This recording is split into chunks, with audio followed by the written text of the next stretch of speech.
friends, it's Miss Miller reading today, and To Think I Saw It on Mulberry Street by Dr. Seuss.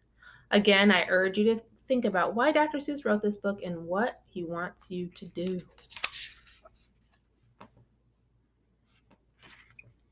When I leave home to walk to school, Dad always says to me, "Marco, keep your eyelids up and see what you can see." But when I tell him where I've been and what I think I've seen, he looks at me and sternly says, "Your eyesight's much too keen. Stop telling such outlandish tales. Stop turning minnows into whales." Now, what can I say when I get home today? All the long way to school and all the way back, I've looked and I've kept careful track. But all that I've noticed, except my own feet, was a horse and a wagon on Mulberry Street. That's nothing to tell of. That won't do, of course. Just a broken down wagon that's drawn by a horse? That can't be my story. That's only a start. I'll say that a zebra was pulling that cart. And that is a story that no one can beat when I say that I saw it on Mulberry Street.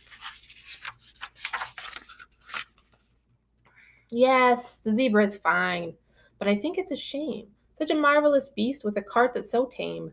The story would really be better to hear if the driver I saw were a charioteer. A gold and blue chariot, something to meet, rumbling like thunder down Mulberry Street.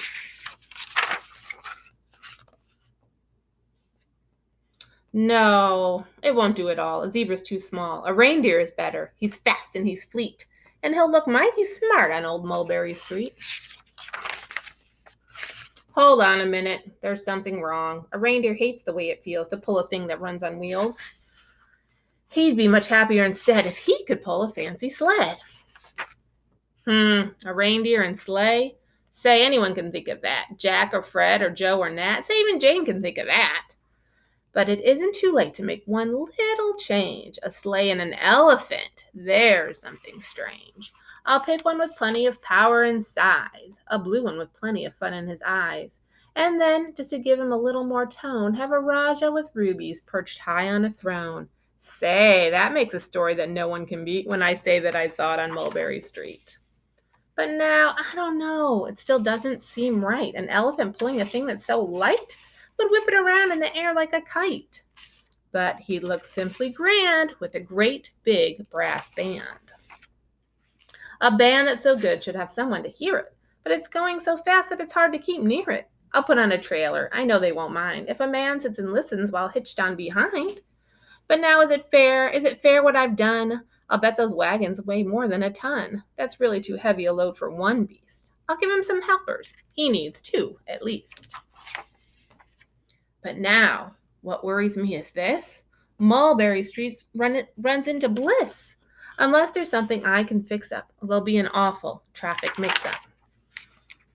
It takes police to do the trick, to guide them through where traffic's thick. It takes police to do the trick.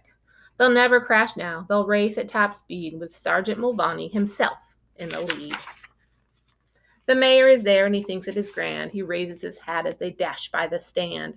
The mayor is there and the aldermen too, all waving big banners of red, white, and blue. And that is a story that no one can beat when I say that I saw it on Mulberry Street.